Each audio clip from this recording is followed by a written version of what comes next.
साबूदाने की खिचड़ी अक्सर व्रत उपवास में सभी घरों में बनाई जाती है। कहीं कहीं तो लोग शौक से भी इसे यूं ही बनाते हैं। इस खिचड़ी से जुड़े कुछ प्रॉब्लम्स मैंने अक्सर सुने हैं कि खिचड़ी अच्छी नहीं बनती।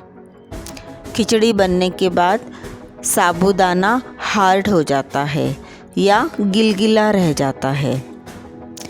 मेरी एक फ्रेंड ने बताया कि साबूदाने की खिचड़ी उसने बनाई और बनने के बाद में खिचड़ी इतनी स्टिकी हो गई कि उसमें स्पून भी नहीं जा पा रहा था। आज मैं कम समय में आपको परफेक्ट साबूदाना खिचड़ी बनाना तो बताऊंगी, साथ ही शेयर करूंगी आपसे वो सीक्रेट इंग्रेडिएंट्स जिसके सही क्वांटिटी में यूज़ करने से साबूदाने की खिचड़ी बाज़ार में बनी खिचड़ी या भगवान की भोग की तरह स्वादिष्ट बनेगी। साथ ही उन लोगों के लिए है कुछ खास टिप्स जिन्हें शिकायत होती है कि खिचड़ी खाने के बाद उनका पेट भारी हो जाता है। आज के बाद से उनकी इस शिकायत पर हमेशा के लिए विराम लग जाएगा। और सबसे खास हिस्सा मैं आपसे शेयर करूंगी कि बाज़ार से हम जो रेडी खिचड़ी लाते हैं उसका सर्विंग स्टाइल। हाय एवरीवन, स्वागत है आपका मानवी की खुशबूदार रसोई में। आइए शुरू करें बनाना साबूदाने की खिचड़ी। सबसे पहले हम देख लेते हैं हमें कौन कौन सी सामग्री लगेगी। भीगा हुआ साबूदाना 4 मुट्ठी लगभग 100 ग्राम। मूंगफली दाना सिका हुआ या फिर पाउडर फॉर्म में, जैसे भी आपकी मर्ज़ी हो। आलू बॉइल्ड या फ्राइड या आलू की सेव। बघार के लिए हमें लगेगा घी 2 टीस्पून, ज़ीरा 1 टीस्पून, सौंफ 1 टीस्पून, हरी मिर्ची 2, काली मिर्ची पाउडर ½ टीस्पून, काला नमक ½ टीस्पून, सेंधा नमक या सादा नमक ½ टीस्पून, शक्कर 2 टीस्पून, हरा धनिया थोड़ा सा, काजू बादाम completely optional, lemon juice ½ lemon का जूस। साबूदाना कौन सा बेस्ट होता है ये सीक्रेट मैं आपको वीडियो के एंड में बताऊंगी, तो एंड में टिप्स सेक्शन देखना ना भूलें। सबसे पहला और इम्पॉर्टेंट स्टेप है साबूदाने को भिगोना। अगर आपने साबूदाने को अच्छे से भिगो दिया तो आपकी रेसिपी 80% परफेक्ट बनेगी। बाकी का 20% बघार और सर्विंग पर डिपेंड होगा। मैंने 4 मुट्ठी साबूदाना लिया है जो कि 2 लोगों के लिए इनफ है। 3-4 पानी से अच्छी तरह से धोने के बाद मैंने इसका सारा पानी निकाल लिया है। एंड में बस इतना ही छोड़ा है, लगभग 3 से 4 टीस्पून। बस अब हमें इसे कम से कम 3 घंटे ढक कर रखना है। ज़्यादा से ज़्यादा हम इसे ओवरनाइट या सारा दिन भी रख सकते हैं। भिगोने के 1 या 2 घंटे बाद एक बार साबूदाना स्पून से मिक्स कर दीजिए, क्योंकि साबूदाना फूलकर ऊपर आ जाता है और ऊपर का पोर्शन सूखा सूखा रहता है, जो कि मिक्स करने से एक जैसा भीग जाएगा।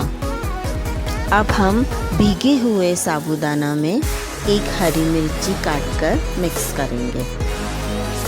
हरा धनिया, काला नमक, सेंधा या नॉर्मल नमक, काली मिर्च पाउडर, मूंगफली दाना पाउडर या मूंगफली के सिके दाने, लेमन जूस और शक्कर मिक्स करें। काला नमक, शक्कर, काली मिर्च और नींबू खिचड़ी को चटपटा फ्लेवर देंगे। यहाँ पर अगर आप किशमिश यूज़ करना चाह रहे हो तो इसी समय ऐड करें, नहीं तो आप एंड में चॉप्ड ग्रेप्स भी यूज़ कर सकते हैं, जैसा सीज़न हो और आपका फ्लेवर हो। चलिए अब हम खिचड़ी को बघार लेते हैं। ये 3-4 हरी मिर्ची मैं सिर्फ सर्विंग के लिए फ्राई कर रही हूँ। किसी किसी को तीखा फ्लेवर पसंद होता है। हल्का से मिर्च को घी में फ्राई करके अलग रख लें। अब उसी घी में काजू फ्राई करके भीगे साबूदाना में निकाल लें। काजू ऑप्शनल है। हमें सिर्फ 2 टीस्पून घी लेना है। उसी में हमें मिर्ची और काजू दोनों को फ्राई करना है और बचे हुए गर्म घी में जीरा, सौंफ, उबला आलू मिक्स करके हमें उसमें साबूदाना ऐड कर देना है। बस अब हमें कुछ भी ऐड नहीं करना है, क्योंकि सारे मसाले हम पहले ही भीगे हुए साबूदाने में ऐड कर चुके हैं। 2-3 बार मिक्स करके अब हम साबूदाने को ढककर सीम मोड पर 2-3 मिनट के लिए रख देंगे। आप इसे गैस पर नहीं सिजाना चाहते हैं तो आप इस पॉइंट पे माइक्रोवेव में इसे 2 मिनट के लिए माइक्रोवेव कर सकते हैं। गैस बंद करें और एक बार फिर से मिक्स करके थोड़े से हरे धनिए के साथ में गार्निशिंग करें। देखिए बनी है ना हमारी साबूदाने की खिचड़ी, खिली खिली और नरम नरम, ना तो हार्ड है ना ही कोई गीलापन। अब चाहे तो सर्व कीजिए इसे हरी मिर्च और दही के साथ।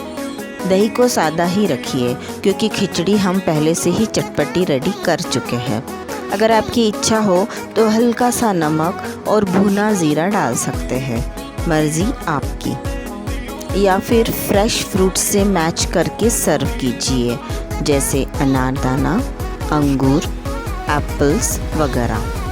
आप चाहे तो छोटा छोटा काट कर पाइनएप्पल भी यूज़ कर सकते हैं, पर बहुत ही कम क्वांटिटी में पाइनएप्पल यूज़ करिएगा, क्योंकि हम पहले से ही इसमें लेमन ऐड कर चुके हैं।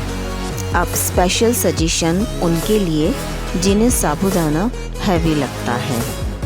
आप साबूदाने खिचड़ी के साथ में लीजिए विटामिन सी एनरिच फ्रूट, जैसे ऑरेंज, ग्रेप्स वगैरह। अगर आप फ्रूट्स के साथ खिचड़ी खाएंगे तो आपको पेट से जुड़ी कोई समस्या होगी ही नहीं।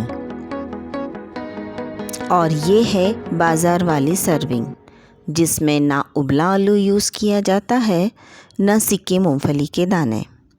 मसाले के तौर पर वही मसाले यूज़ किए जाते हैं जो मैंने आपको इनिशियली बताए। बस भीगे साबूदाना में नमक मिक्स करके बघार वाला प्रोसेस के बाद सर्विंग से पहले उसमें काली मिर्च, नींबू, शक्कर पाउडर, लेमन मिक्स करके थोड़े से चिप्स, फ्राइड मूंगफली के दाने और हरी मिर्च के साथ में सर्व किया जाता है। बहुत से लोग तो बघार वाला पार्ट भी हटाकर केवल स्टीम ही देते हैं और हरी मिर्ची भी स्टीम्ड ही, कारण चिप्स और दूसरी चीज़ें फ्राइड और चटपटी होती है। और एंड में कुछ टिप्स आपको साबूदाना खिचड़ी में मास्टर बनाएंगे।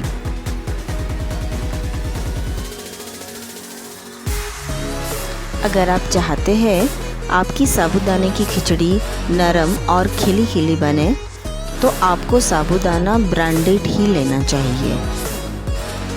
खुला या सस्ता साबूदाने की खिचड़ी खराब तो होगी ही, साथ में आपका मूड भी खराब कर देगी।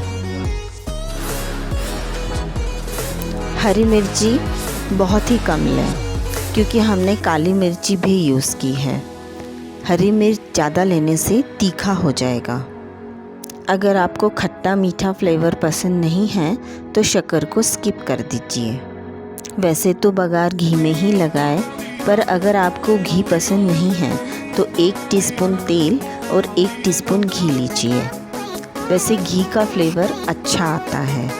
अगर आपकी इच्छा एंड में फ्रेश फ्रूट से गार्निशिंग करने की है तो फिर इनिशियली ड्राई फ्रूट्स बिल्कुल यूज़ ना करें। वैसे भी ड्राई फ्रूट्स ऑप्शनल हैं। अगर आपके पास में दही ना हो तो आप छाछ भी ले सकते हैं। छाछ में काला नमक, काली मिर्च और थोड़ा सा भुना जीरा डालें। एक कटी हरी मिर्च और थोड़ा सा हरा धनिया डालकर खिचड़ी के साथ में सर्व करें। स्वाद के साथ साथ में स्वास्थ्यवर्धक भी होगा। वर्किंग गाइस, आप खिचड़ी की कंप्लीट प्रिपरेशन एडवांस में करके सिर्फ बघार वाला पोर्शन आखिरी में करें। सिर्फ 4 मिनट्स में आपकी खिचड़ी रेडी हो जाएगी। काली मिर्च, काला नमक और नींबू वो सीक्रेट इंग्रेडिएंट्स हैं जो आपकी खिचड़ी को बाज़ार का स्वाद और भगवान के भोग की तरह स्वादिष्ट बनाएंगे। एंड में खिचड़ी को 3-4 घंटे गर्म और नरम रखने की ट्रिक, जो मैं आपको अपने पोहे वाले वीडियो में पहले भी बता चुकी हूँ। एक तपेले में पानी गर्म करें। जब पानी खौलने लगे तो गैस बंद कर दें। अब खिचड़ी की बर्तन ढककर गर्म पानी के तपेले पर रख दें। आपको खिचड़ी 3-4 घंटे तक गर्म मिलेगी। न केवल खिचड़ी बल्कि पोहा, उपमा, सब्जी, दाल सभी को आप इसी ट्रिक से खाने लायक गर्म रख सकते हैं। तो कैसी लगी आपको मेरी रेसिपी और टिप्स? अगर कुछ कमी हो तो मुझे कमेंट बॉक्स में ज़रूर बताएं और मेरे चैनल को लाइक, शेयर और सब्सक्राइब कीजिए।